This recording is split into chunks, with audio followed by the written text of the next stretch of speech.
All right, boys, the Friday show with Rich Rebar is back. Life intervened a couple times over the last several weeks. We had Thanksgiving.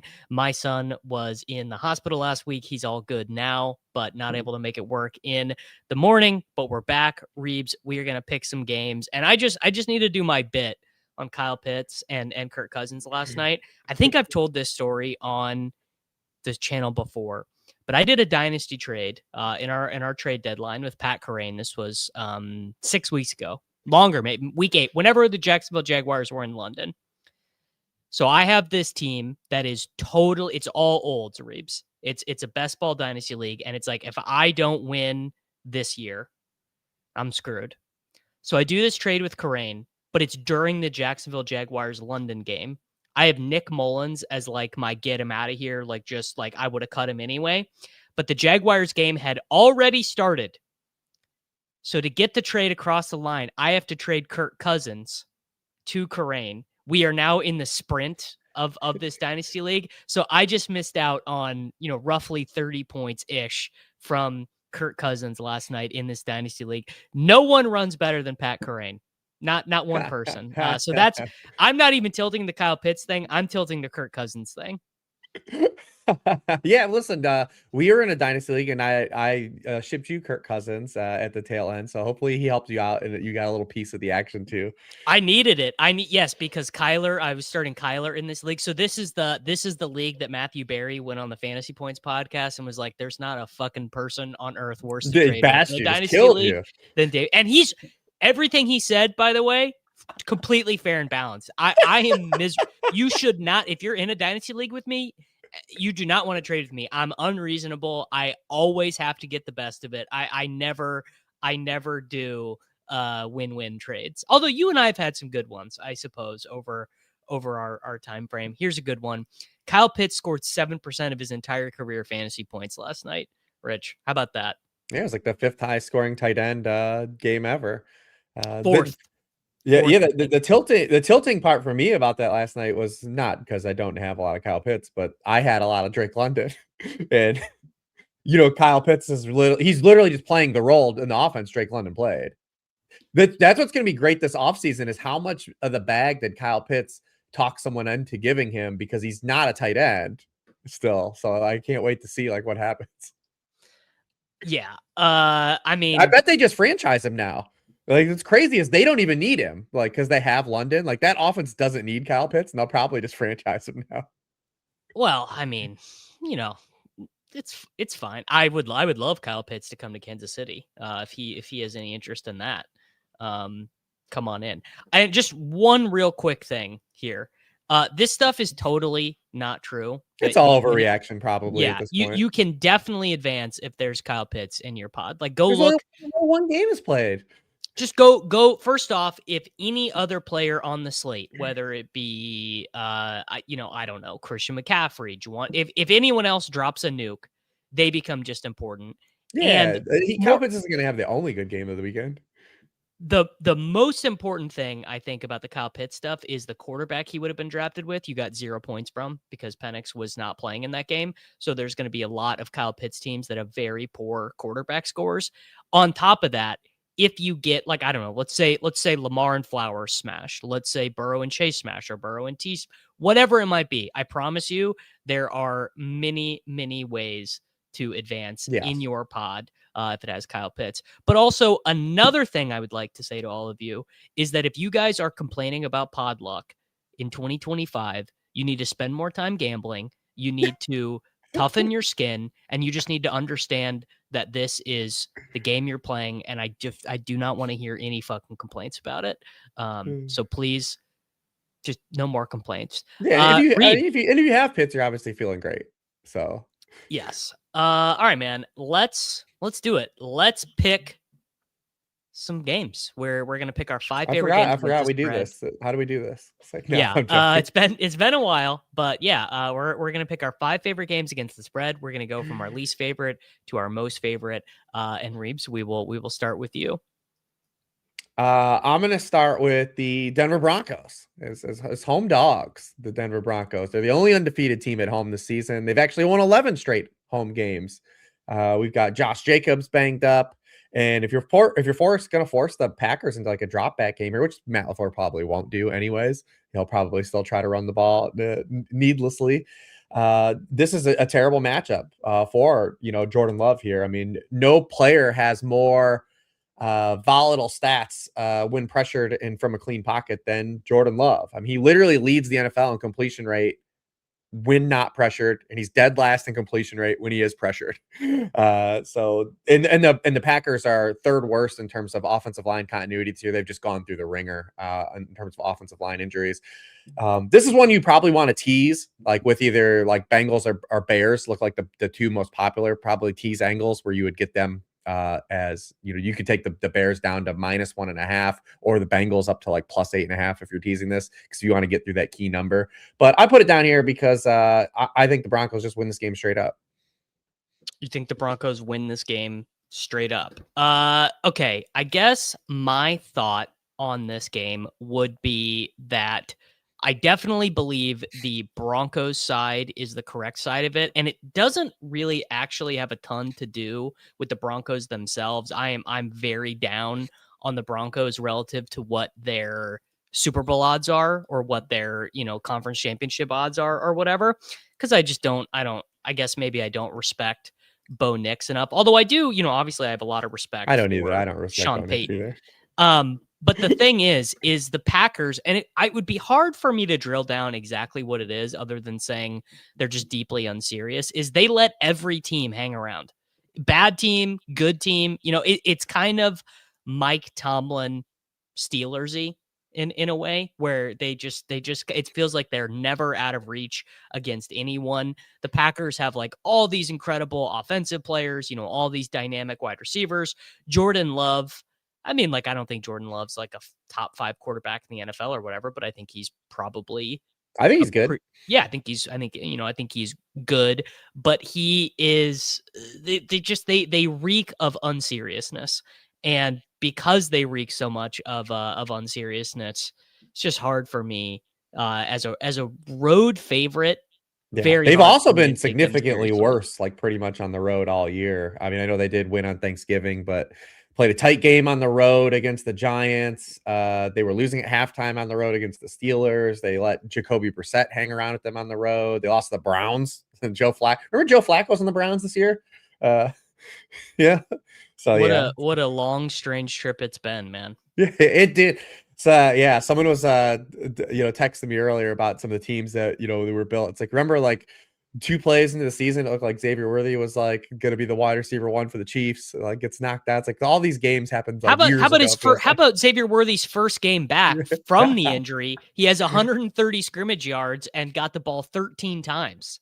It was like, oh, Xavier Worthy, who knew? Who knew Xavier? I mean, that it's stunning. Just how that stuff occurs. We always talk about the pockets of production, man, just matter. Like, look, it's Kyle Pitts' 3-week run, right? With London being out. If you had Kyle Pitts teams, like, they've caught the wins in their sails at the right time. Jahmyr Gibbs 101 drafters were like, look, for like 2 months, it looked like they looked terrible. Like looked dead, not, yeah. He looked like a bad pick, but he was just okay. But it looked like, oh, you took this dude over Bijan CMC, and now Jahmyr Gibbs is getting like this immaculate usage since Dan Campbell took over, and especially in the receiving. And Sam Porter got hurt, like which has been huge windfall for him, and now he's surging and like has like one of the best usage. So it's all about the pockets of production. But JT drafters, dude, JT teams are probably like 7-1, 8-1, and like you're feeling terrible going in the playoffs. You are. I mean, yes. If you advanced a Jonathan Taylor team in best ball, if you're sitting there in your home league playoffs right now with Jonathan Taylor, you're like, fuck. Well, this is not what I signed up for. Reebs, my 5, and I'm very curious if this one is on your list. I'm taking the New England Patriots as very slight home dogs. I considered them to the Buffalo Bills. I know that the Patriots have not played a serious game yet without multiple of their offensive linemen, but I guess where I'm at with the Bills is that I don't know if I really consider them like a great team. I consider them to have, 2 really good players on offense. I think even Bills fans think this is one of the weaker Bills teams. Yeah, the run defense is horrible. They are 32 out of 32 in explosive run rate allowed. Their explosive run defense is so bad that I think we might even see Ramondre rip off some explosives here against them. And the Patriots handled business against the Bills the last time they played. And even in these really confident, like even in these big Bills wins, there's been moments where the offense has looked awful. I mean, they could have like actually very easily lost to the Cincinnati Bengals last week if Joe Burrow doesn't just like lose his mind. I don't know what Joe Burrow was doing Well, I in mean, the that was fourth a great. quarter of I that mean, game. that's just an awesome play by Benford, man. Like he's got a hat tip. Well, the next interception was terrible too, Well, though. that one. Yeah. And I'm not saying like the Bills are terrible. Like I assume the Bills are favored at this stage to get to the Super Bowl out of the AFC. I guess I haven't looked in I a think couple that was days. the fifth game the Bengals have lost the last 2 years where they scored 34 more points. Like just absolute, just down bad. Like Yeah, that's not why great. Burrow wants to sell Pokemon cards now because he's like, fuck, dude, I score 40 points, lose every game. I score 40 points and what's the difference? But I feel like the Patriots have earned respect to be favored at home against even other Super Bowl contenders. So like I think I kind of expected this to be a classic Patriots by 2.5 at home. So a lot of respect here from the odds makers on the Buffalo Bills. So I have the Patriots as my 5.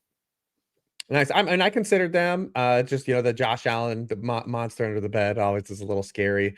Also, I just like the structurally, I don't know if the Patriots are like good enough to run on anyone or run in the interior against anyone. Because that's like where the Bills, you want to beat them up in the run game is up the middle, and they just can't run up the middle. And they don't want to swerve into Travion Henderson because he can't block anybody in the passing game. So yeah, I'm excited to watch this game now. Great real football game.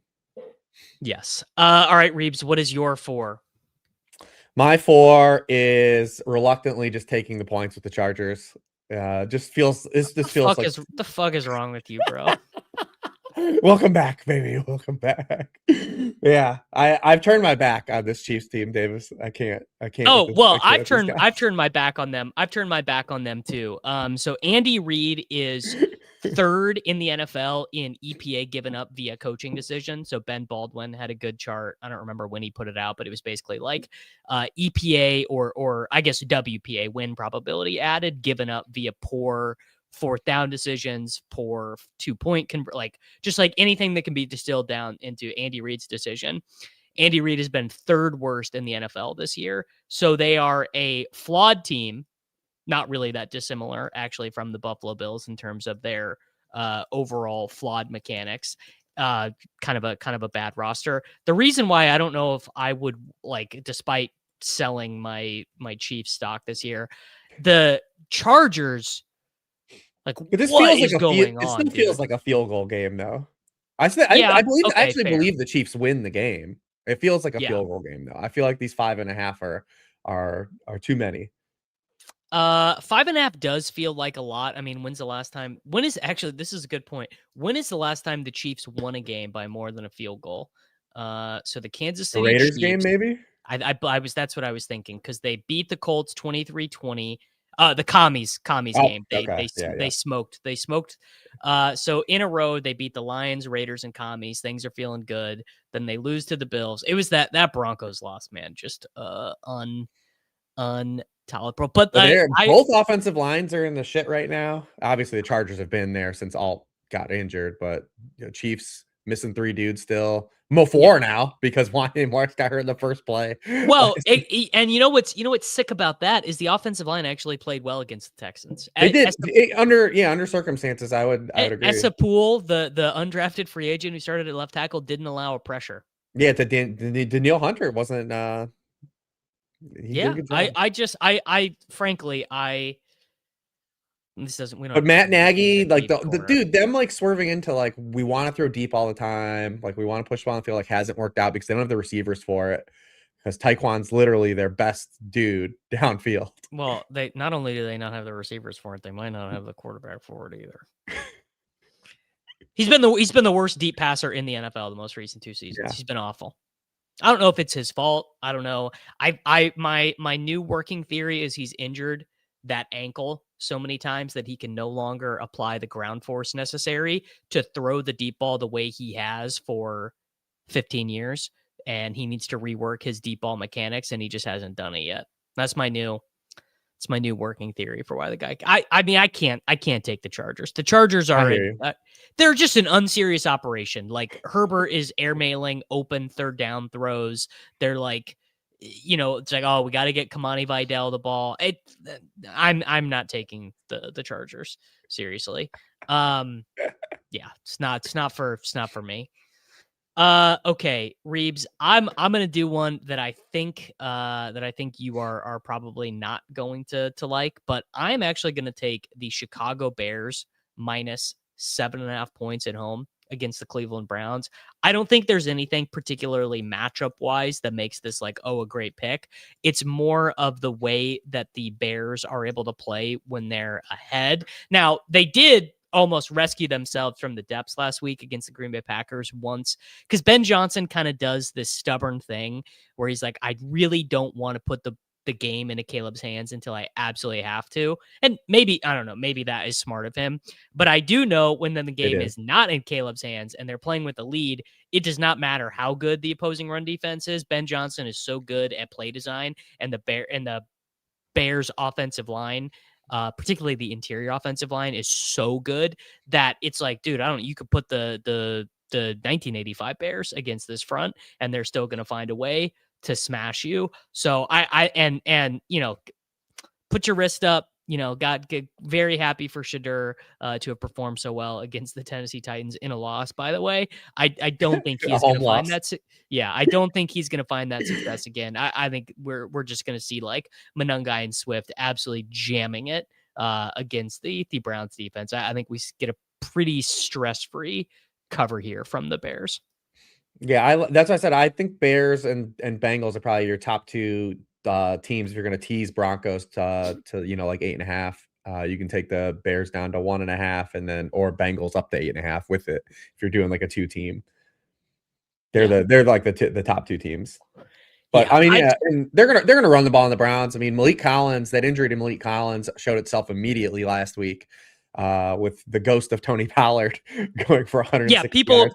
People are worried about the run defense here, and Tony Pollard just put up a 35 ball against this defense. Tony Pollard.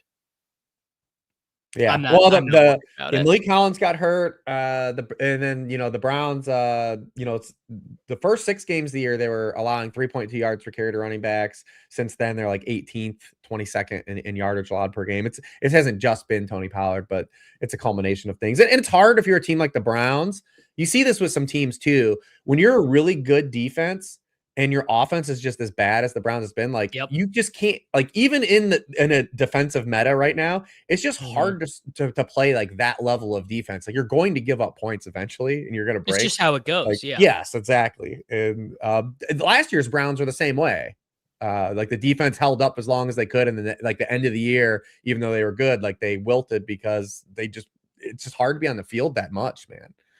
It's just hard to be playing uphill for an entire season. It's just a very hard thing to accomplish. All right, that was my 4. Reeves, what is your 3? This is where I got all 3 big spreads here, so I'm gonna look like a donkey probably laying all these points at the end, but whatever. This is where we're in the last month of the season, and I think some teams that I'm just gonna say have borderline quit on the season, and one of those is the Arizona Cardinals. So I've got the Houston Texans here as it's still under 10. This also could be another potential one you could bring, but you only get them to 3.5, so you don't get them through the 2 key numbers. So that's why they don't make as good as a tease pick. But if 4 would be still great here too. Just can't take this Arizona team seriously at this point of the season. Jonathan Gannon and Drew Petzing, like, their post-game interviews are absolutely hilarious at this point. This defense has lost so many starters over the course of the season. They can't stop anyone up front. Paris Johnson is not going to play in this Paris game Johnson too. Being out is not good. And they had already lost Jonah Williams weeks ago. They were already on their third tackle, Kevin Beacham at right tackle. So, like, they're down both tackles on the road against this front. I do feel like this is the game where I know many people have tried to predict the Jacoby Brissett. Dude, I've been doing this like 4 weeks in a row. I'm like, surely Jacoby Brissett is not going to get away with it again. It's dude, it's either 8 or 9 straight games with 20 fantasy points or Yeah, more. but Like he only gets to 20 though. Like he he doesn't have only like gets to 20. 25. Like it's just like Yeah. he just gets there. He just gets there. But surely this is the week against this historically great Texans defense. No, probably no Marvin Harrison Jr., maybe no Marvin Harrison Jr., no Greg Dortch, no Zay Jones. Like you've got Andre Bocellia running 85% of their route size week. Like Yeah, and they're surely. just playing Elijah Higgins as like the wide receiver 3. Well, he was a wide receiver in college. Yeah, he So, was. yeah. But come on, man. The Jacoby shit cannot work this week. You got to be kidding me. And it's to me too, like this is more about the Arizona defense right now than anything. I mean, well, they have the worst point differential in the NFL the past 5 weeks. Like this, they lost just a ton of guys in the front 7 over the course of the season. And you saw that's why the Rams brought that 13 personnel back out last week.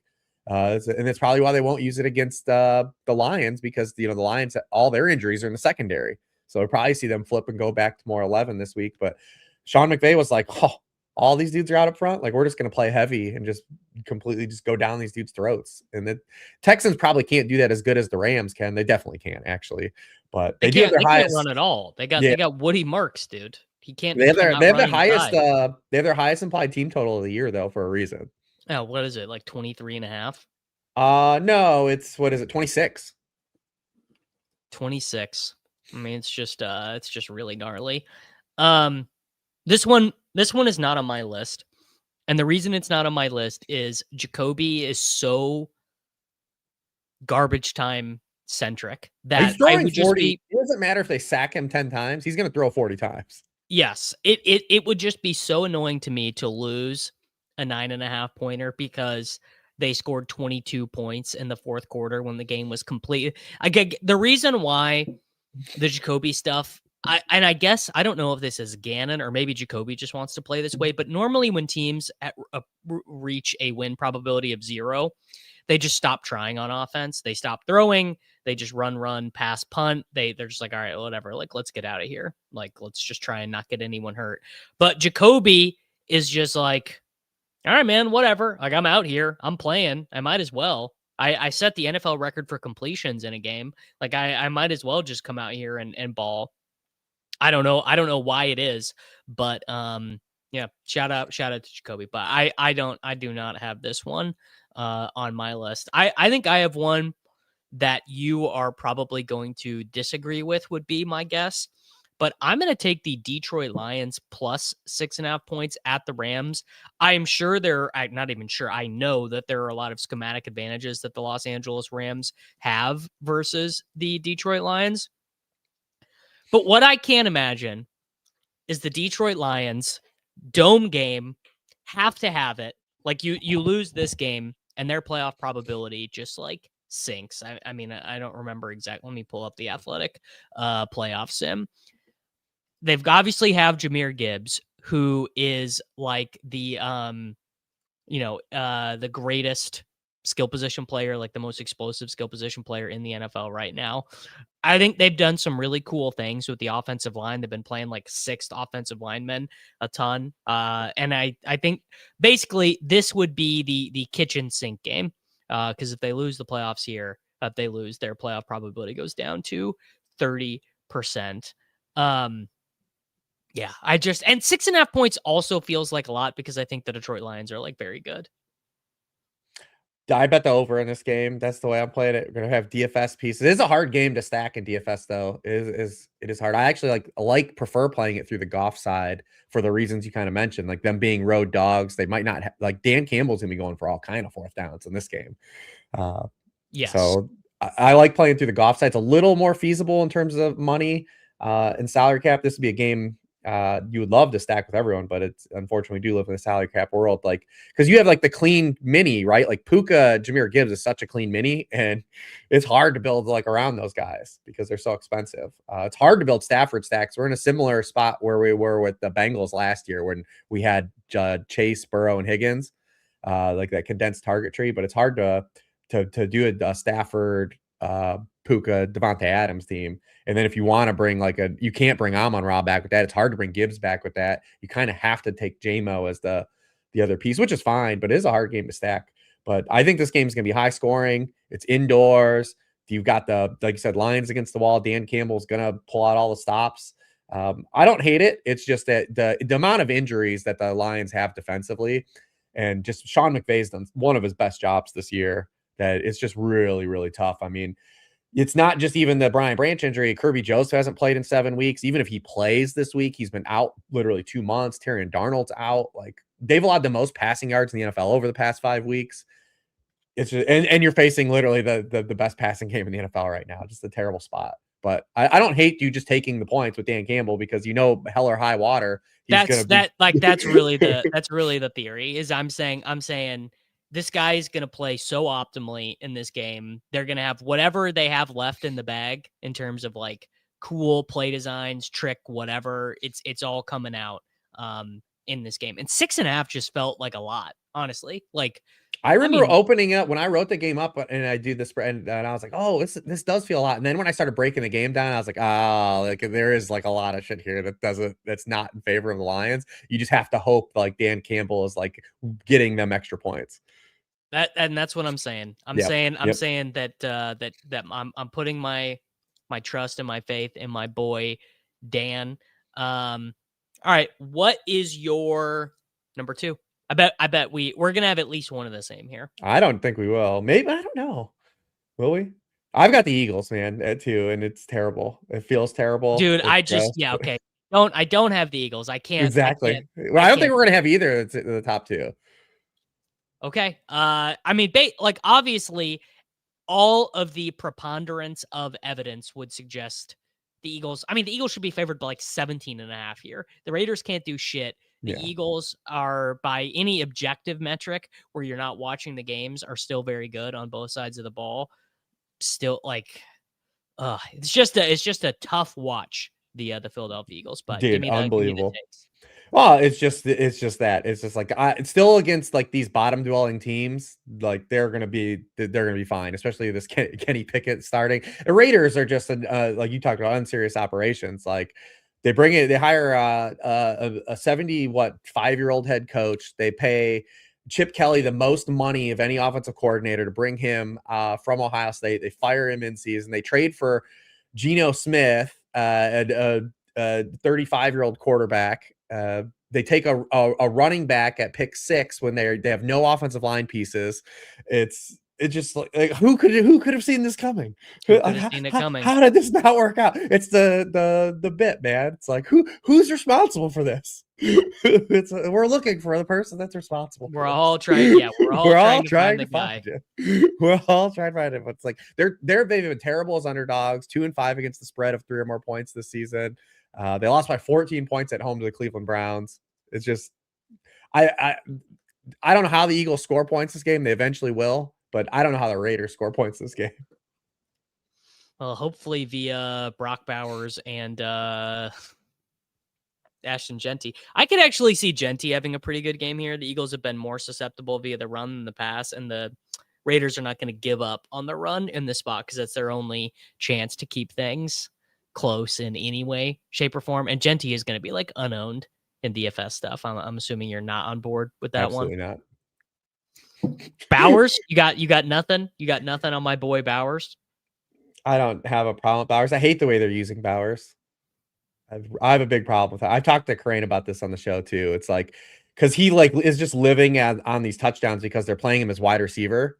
Mm-hmm. And even Brock Bowers, as great as a talent he is, like you want that dude in the mismatch zone. You want him playing in the slot and in line.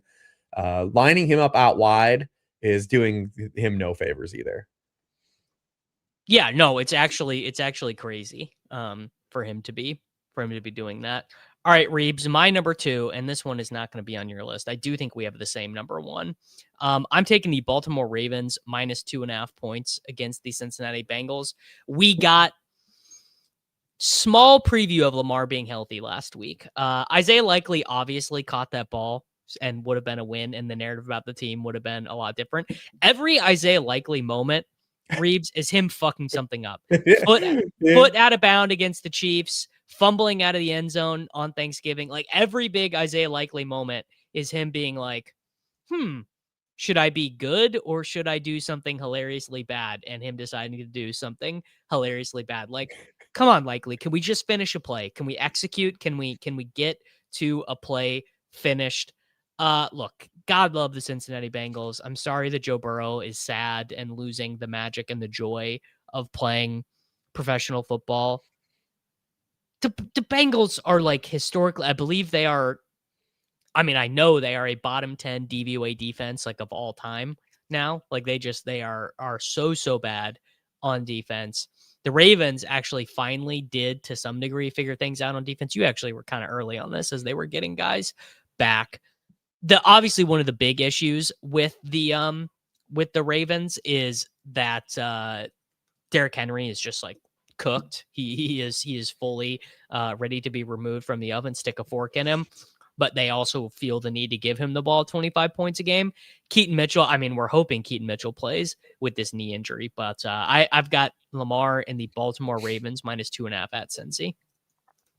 I would lean your side. I just couldn't bet it. Like I said, I would even take. I said I consider the Bengals one of the teaser teams to hang around 8.5. Right, like For sure. especially if T Higgins plays, which looks like he's gonna play now. Yeah, dude, how I don't know how that's working at all, but yeah, it does look like T is gonna play, which feels insane. I just think I do think this game's T. going to be flipped from the Thanksgiving game just because of how many weird things happened in that game, and maybe it just things continue to get weird for the Ravens. But Ooh, Keaton full practice yesterday. I did not see that. So he did practice yesterday. He looks good. He looks like he's going to be able to play. And remember in that game, like the running backs didn't touch the ball a lot in that game. Like Derrick Henry only had 11 touches. They still had 152 total yards. I think they're going to run the ball a lot more here. They had like that weird portion of the game where Likely fumbled on their opening drive of the second quarter. And then they didn't get the ball back until the 2-minute warning. So like they didn't run. Like that was the game Derrick Henry didn't have a touch in the second quarter. And everyone asked Harbaugh about it. He's like, did you watch the game? Like we did, like weren't in a spot to like hand off like in that quarter. And everyone went nuts at the Dogs. They just looked at that. But I do think that we'll see the backfield get a lot more touches here. Lamar Jackson had not only the Likely play in that game where Likely fumbled out of the end zone. He had the tuck roll, the new tuck roll. He had one of those. And how about the worst OPI of all time to Zay Flowers? That one was so annoying. He also had an interception that was tipped at the line of scrimmage where Mark Andrews was completely uncovered. Like it was such a layup touchdown. And I forget which defender made a good play at the line, tipped it to himself and got the interception. But they just had a bunch of weird plays that down there negative. They had a bunch of 50-50 plays there on the wrong side of variance on. Which you can't just count on that rolling over. But they were on all of them last week too. All the high variance plays went against them last week too. Yeah. And that's just kind of the Ravens thing. All right, Reebs. I think we're gonna have the same number one. You think so? I don't. I think we both have the Seattle Seahawks number one. I don't, but that's okay. That's all fair. Right. Then you have the Jags one? I do have the Jags one. So this is totally, yeah, I got no issue with this. I mean, obviously the Jaguars are going to absolutely stomp. It's just a lot to hold on Trevor Lawrence, but yeah, give me the take. Trevor Lawrence is playing well. I know eventually probably best game of his career last week. But they've won they've won 3 of their past 4 by 17 or more points. Brady Cook looks like he's tracking to start in this game. Oh my God. And the Jets just lost by 24 at home to a completely inferior team. Than the Jaguars are. So that's the crux of it, dude. I'm betting against Brady Cook. The Jaguars have been really hot defensively, especially at home. Like you look at they beat the Chargers by 29 at home. They just beat the Colts by 17 at home. Those were, Daniel Jones gets hurt, whatever. But the week before that, they win by 22. Like they're handling their business. We'll be happy to bet against Trevor Lawrence in the playoffs, I assume. But right now against Brady Cook, they're just gonna roll here. Yeah, it feels like the tenor of the Trevor Lawrence stuff is kind of like hanging over everything with the Jacksonville Jaguars, and it does seem at this stage like we are getting some of the Liam Cohen effect on Trevor Lawrence, where like it was. They started taking the ball out of his hands. Like they've been really run heavy since the bye. Yeah. So Trevor Lawrence on the season, I'm trying to look at where he's at on EPA play. Okay, well, it's really not good. How is Trevor Lawrence this bad in EPA? Worse than Yeah. Caleb Williams in EPA. I honestly would not have guessed that after last week. That is like actually stunning to me. I wonder. And the trade of Jacoby Myers has been a big help too because he's playing the right role. Like they had Brian Thomas in that like Chris Godwin type Well, role. you know what's happening now. What's These are that? Travis Hunter stats that Jacoby Myers is getting. These are the stats Travis Hunter should have been getting. Well, that's sad. Yeah, it is. It is sad. All right, Reeves, my number one Is the Seahawks, yeah. Dude, I mean, come the fuck on. Come on. It does feel obvious, but I'm so like I'm so excited to see it, dude. I mean, am I excited to see it? Would I be mad if I lose this bet? No. I actually would not be mad if I lost this bet because it would basically be one of the funniest football stories of all time. The most damning thing going on in the situation right now, though, is that multiple insiders are reporting this, that like Riley Leonard's fine. Riley Leonard's knee is fine. This is not, because I had that tweet go viral this week about Phillip Rivers, and people are like, what do you want them to do? Leonard got hurt. And I'm like, no, bro, I'm pretty sure he's good to go. Pretty sure Riley Leonard's there. And I mean, I think this is so damning. Like, I mean, this is kind of another topic, but I think it's so damning in general that like quarterback development is so bad that the best answer in this situation for the Seahawks was not to try and coax their rookie quarterback through a game plan. And, I don't know, come to me for a solution. What's my solution? I don't know. Like, do they need to practice more? Does there need to be like an NFL 2 league? I don't know. But I know that if I were in it, if I were in a decision-making capacity for the NFL and I realized like our whole sport relies on these guys at this one position, I would be like spending billions. Not B. I'd be spending billions to find a way to produce more of these guys. I don't know how I do it. I don't know what I do, but it's not good enough that there are only 20 good ones, 15 good ones in any given time.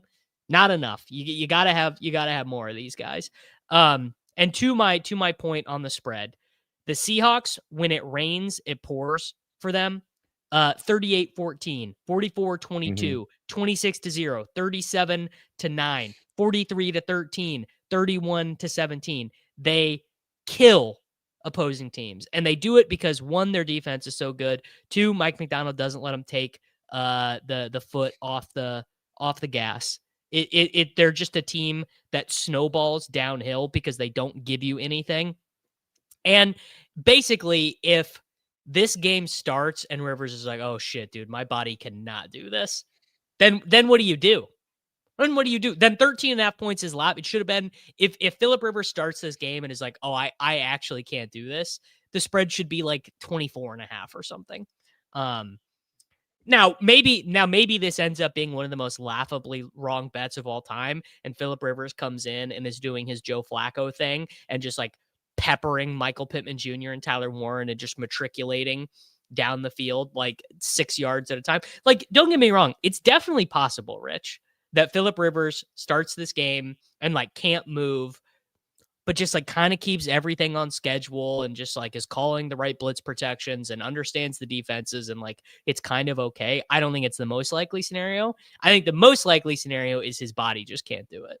Oh, the other thing too about, because I think the most exciting thing about this development is like we're actually going to test the limits of kind of where we are, right? Like, as the position has shifted towards like, post snap creation, like pre snap and post snap, like processing has become less common. Testing the final limits of like Jacoby being better than Kyler, Rodgers still being able to play like Mariota, like Stafford MVP season, Mariota, and Andy Dalton comes in and looks better than Bryce Young. Like all of this stuff, we are literally taking it to its furthest extreme. We are bringing back a quarterback who has not played since 2020. 2020.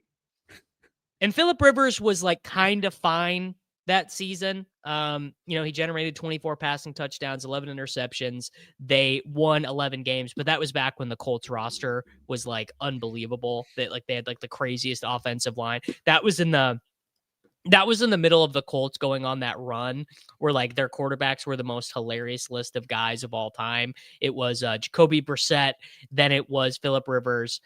Before that, it was the Luck retirement season. Then who was it after Rivers? In 2021, it was Wentz. Then after Wentz, it was Matt Ryan. Yeah, they had Matt Ryan. Matt Ryan. I mean, just like Sam Ellinger was involved. Nick Foles was involved. Like it was just like that They hilarious. tried to bring him back. run. Did you see that? Foles or Ryan? Ellinger. Oh yes, and then he said, "No, I'm good." He was like, I'm good. Yeah, because But I think I mean, one, he probably remembers the last time he was put in this situation when Jeff Saturday was coaching. I mean, look, don't get me wrong. I think it would be a really cool story if they somehow well, were yeah, competitive. it's or won this literally game. like Disney movie shit if it works out. But here's the thing, though: Rivers left the NFL before this current meta. Like, what if he's confused? And I know that sounds crazy because seen so many things. No, But like what if the metas have shifted so much from what because if I understand right, a lot of why the veteran quarterbacks are good is that this really mimics the most popular coverages that were around when they all came up because the Tampa 2 was such a big deal in the 2000s. But it's not like the Tampa 2 is new. It's what they're seeing pre-snap to post-snap. Like NFL defenses, it's not that what they're running, because that's none of these are new concepts. It's It's how what they're showing you pre-snap and then what you're getting. That's where the quarterback development has fallen off, like at the college levels. And teams started to focus on more athletic traits. yes. And instead of that. So I'm curious to see how if Rivers like actually struggles with this. There's so many layers to like why I'm excited about this all like kind of congealing. Like we're testing this to the fullest capacity. Like with The last time Phillip Rivers started a game, Kendall Hinton was a name that we all knew, brother. You know what I'm saying? Like dude, I'm so fascinated by this development. Like I can't wait to just watch this. T.Y. Hilton led that team in targets, the Love Phillip TY. Rivers team in targets. Okay, Reeves, we've actually got a new feature that we can do on this program because as of December 1st, I live in a Missouri. legal sports betting state. So I can put a $5 parlay on all of these. So what I did is I did Broncos money line, Patriots money line, Bears spread, Texans money line because I didn't like that one that much. We've got the over 54.5 and Lions Rams. We've got the Eagles spread. We've got the Ravens spread. We've got the Seahawks spread. Oh, and let me put I need to put the Jacksonville Jaguars spread in here. But yes, for the first time, I can actually I got to recheck the location. Classic, but there you go, man. We are Super now fun, man. able. Yeah. So how has it been? Have you been firing like NBA bets and shit? Like, Yeah, I mean, big like I'm not a professional sports gambler, so I just use all of the boosts, like any they give you a 50% boost or whatever, and then I've actually been placing World Cup futures. So the World Cup is happening this summer, and they've been giving out some boosts and stuff for that. So I've been angling on those, waiting to get some CLV. But there you go. We have what was that, like an 11 leg parlay on all of our picks. So that is fun. So to recap all of these picks here, Reeves, you have the Denver Broncos. I took the New England Patriots.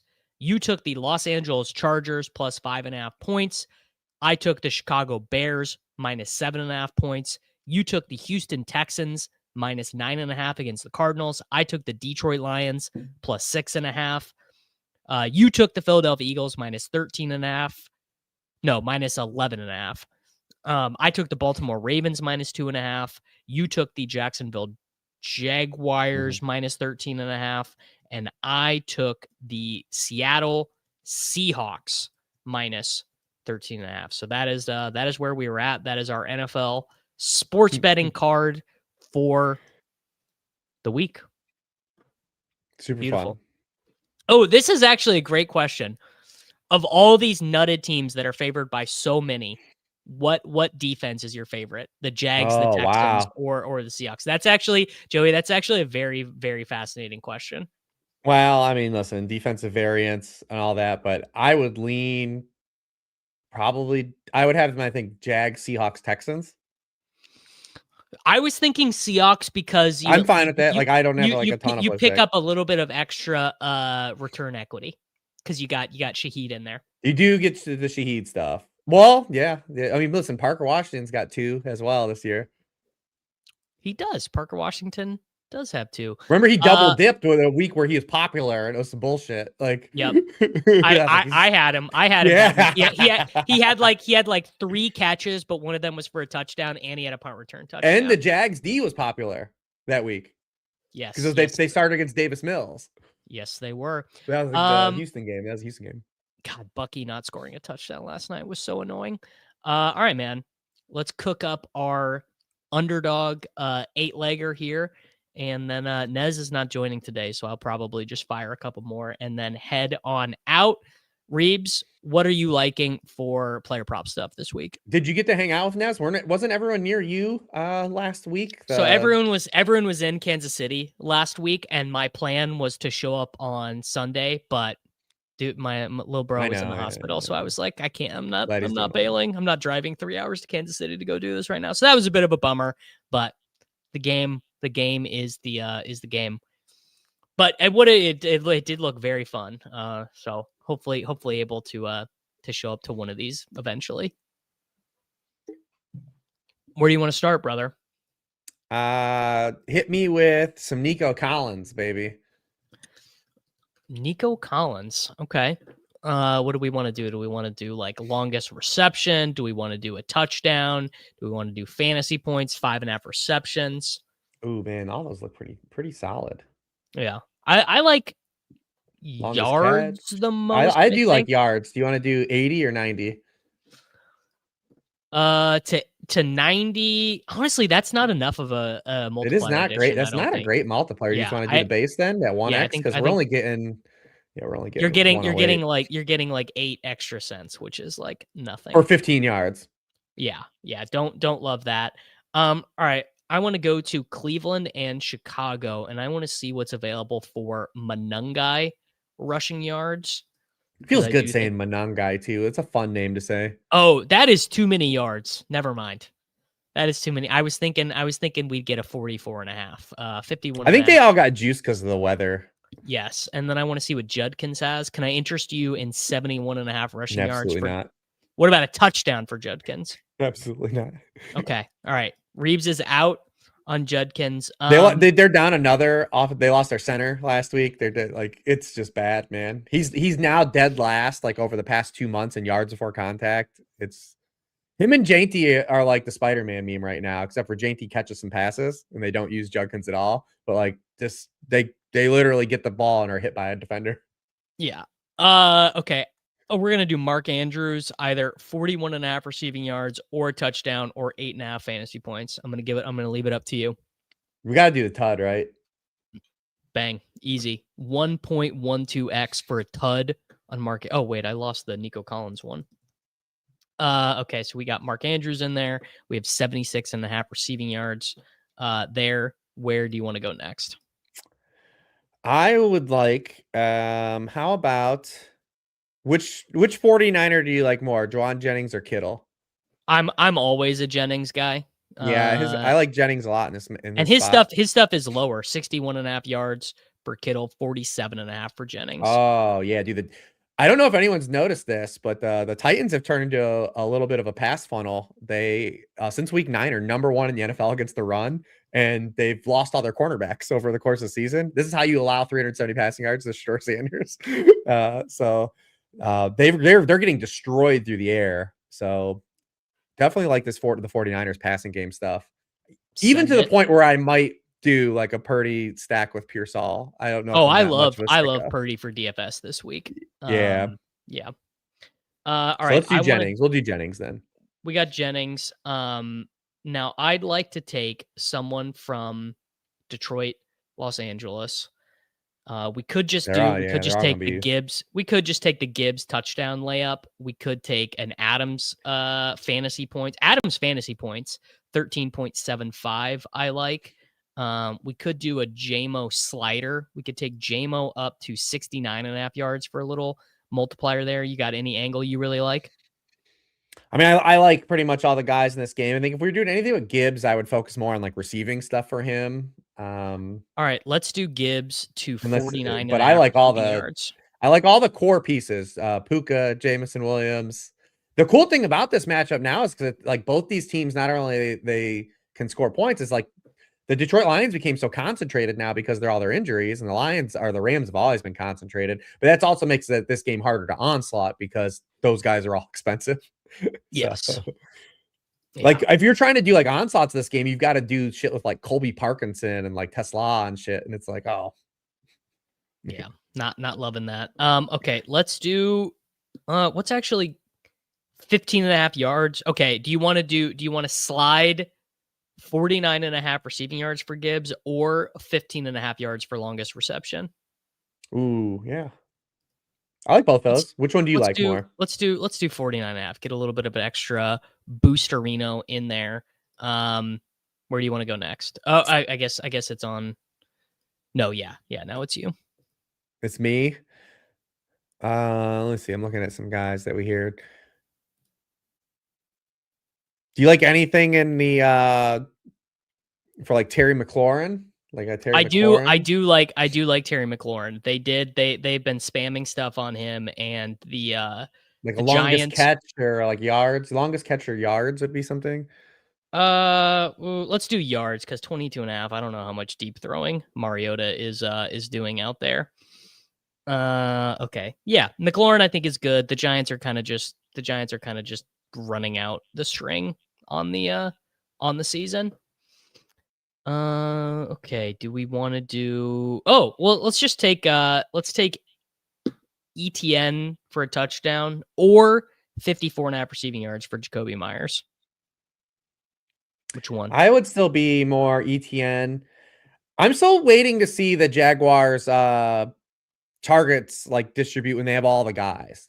Because remember Parker Washington got hurt and like he's gonna come back. So I still at least want to see. And they're not gonna have to throw a lot either. So I'm a little like I don't have a problem with anyone that's playing like Myers and like cash gamey stuff, but I don't feel like as strong about him on this particular slate as like last week when we knew Washington wasn't playing. Yeah. Okay. Can I interest you in for your next selection? Can I interest you in anything for RJ Harvey? I'm terrified of RJ Harvey. Yeah, you're part of the anti-Harvey coalition. I'm not I liked him last week against the Raiders, and but this is a spot I'm like a little scared. All right, where do you want to go next? Let's see, what do we do? Do we have anything else that's super fun? Let's do like an oddball one, right? Let's see, do we have any oddball stuff? If you think the Chargers hang with the Chiefs, you could definitely do. I'm not doing any offensive Charger shit. I wouldn't. We get, you know what? Okay, here's a good one. If we think that Marvin Harrison Jr. does not play, we could do 6.5 targets for Michael Wilson. If we think, just targets? Jeez, that's in the bag, dude. Yeah, I think so too. Even in a tough spot because you only need the catches. Like they have nowhere else to throw the football. It's two guys. Yep. All right, let me introduce the pick that is that everyone's gonna hate because of what they saw on national television last week. But I'm gonna do 66.5 receiving yards for Rashee Rice. I don't know. This is a Rashee spot. Zone is real zone based Jesse Minter defense. All right, we're locked in. All right, just kind of we have Mark Andrews to score a touchdown. Nico Collins higher than 76.5 receiving yards. Juwan Jennings 47.5 receiving yards. Jahmyr Gibbs higher than 42.5 receiving yards. Terry McLaurin higher than 56.5 receiving yards. Travis Etienne Jr. to score a touchdown. Michael Wilson higher than 6.5 targets, and Rashee Rice higher than 66.5 receiving yards. I love it. Easy money. Let me put that in the in the chat. Nothing's ever been easier. So there we go. I mean, we just made $2,000 over the course of this show because we have the 10 game same we game just need parlay. we just need 17 things to go right. Dude, it's fine. We just need a cascade of extremely unlikely events to coalesce all at the same time, and then as soon as those things happen, we are basically locked in. Nothing's ever been easier. Do you want to cook up an all touchdown one? Sure. All right, let's cook up an all touchdown one. And then we can we'll do a touchdown one and then super slider. So like guys who are going to get like 150 yards or whatever. But I for touchdowns, I want to just start with a Josh Allen rushing touchdown. Okay. I think we can take that one to the bank. And you can take like for these, we could take like guys who are like locks. Like if you want Derrick Henry or whatever, you can toss that in easy peasy. Yeah, I would say Derrick Henry would be probably tops, right? Yeah, Derrick Henry against the Bengals. I mean, that one feels very, very simple. Now, for the Houston Texans, do you dare take Jaquavius Woody Marks? He is going to play, and Chubb is not going to play. Chubb's not going to play. Yeah, Chubb's not going to play. We think it's very, very likely there. But I think let's add in Jaquavius. I'm fine with that. Do you want to take anyone? Do you dare take Chris Rodriguez or Tyrone Tracy or anyone from Giants Commanders? What about off the reservoir, Theo Johnson? Love it. Toss in Theo Johnson, 1.53x there. Let's just do a nice little safe pick here. Let's toss in Gibbs and let's put in Devontae Adams. Okay, there's no correlated tuds. Just get all the points in that game. What about what do we want to take someone from San Francisco? I was gonna say we did Jennings in the other one. Is this where we do Kittle? Let's do Kittle. Yeah, because a Kittle nuke always comes with a touchdown. And then we've got a final pick here. Do you want to put one in from the Sunday night game? Do you want to take like George Pickens or CeeDee Lamb or Javonte or something? What if we either this becomes an insane What if we do Justin Jefferson? Oh my God. All right. Well, you know what? God love it. Here's my thing on Justin Jefferson this week. If not now, win. Like if not now, Justin, win. If not now, Justin, when are you gonna do it? This is it though. Like I think he's gonna have a good game Sunday night. I don't know if McCarthy's necessarily have a game. Like they're gonna hang. I kind of looked at that game too with the points. Like Cowboys laying 5.5 against a good defense feels like kind of crazy too. But well, how good is the defense? It's JJ McCarthy. Yeah. Allen, Derrick Henry, Woody Marks, Theo Johnson, Jahmyr Gibbs, Devontae Adams, George Kittle, and Justin Jefferson. All right, Reebs. Now we are basically going to play a GPP with these picks right here. Like I want us to have like a 300xer. So like the guy you are most confident in or the guy you most want to play in DFS. I'll actually start. I'll do mine. I'm going to look at what is available for JMO, and I'm going to get us to an absurd multiplier for JMO receiving yards. So I'm going to get JMO up to 109 receiving yards. Little slide him up, little ladder there. And so there we're already at a 2.66x multiplier. You can add in whoever you would like. Yeah, I mean, I still think Derrick Henry is going to get the ball a ton in this game. So, man, I wonder, do they have a slider for carries? That would actually be sick. I don't think we actually they do. We actually bet his rushing attempts on the site. So, all right, let's get Derrick Henry to 23.5 rush attempts. Okay. So okay, I like that. Yeah. That has us at a 20.3x. I wonder if there's anything interesting with. We could do Barkley to score twice, maybe against the Raiders. Hurts to score twice. AJ Brown. Do you have any specific lean on how the Eagles might accomplish covering the spread? Well, can we do attempts at him too? Oh yes, we can. That's actually really good. Let's do Barkley to 23.5. That gets us to 123x. You know what? I think we can call that one there. And if I do $9, that gets us up to $1,109 on return. So there you go. There's your slider. Just volume. JMO to 109 receiving yards. Derrick Henry, 23.5 rush attempts. Barkley, 23.5 rush attempts. Reeves, you've got 2 shows if people want to follow along today. I do. With Hilo over a 1-week season and with Karain over at Legendary Upside. Yeah, noon I recorded Hilo. We do Searching for Ceiling, where we probably, if you're looking to listen to that show and you're looking for like Lions, Rams talk, that's not the show for it. We kind of go off the beating path because it's called Searching for Ceiling, and we look for kind of the spots that are a little going to be like not as popular, right? That's the whole point of the show. So we'll probably be talking about a bunch of gross shit like Commanders, Giants, and Brock Purdy stacks with Chimeri DK coming back and stuff like that. So if that's your jam, head over there at noon. We do that, and then me and Crane, and I'm terrified today. So me and Crane have been doing this show, and it's gotten progressively longer because we both like to talk a lot. And the people do like that it's long, but there's 13 games on the main slate this week. And we have not had more than a 10-game main slate. It's like week 3. So I'm like absolutely terrified how it's going to go. My family might have to come looking for me today.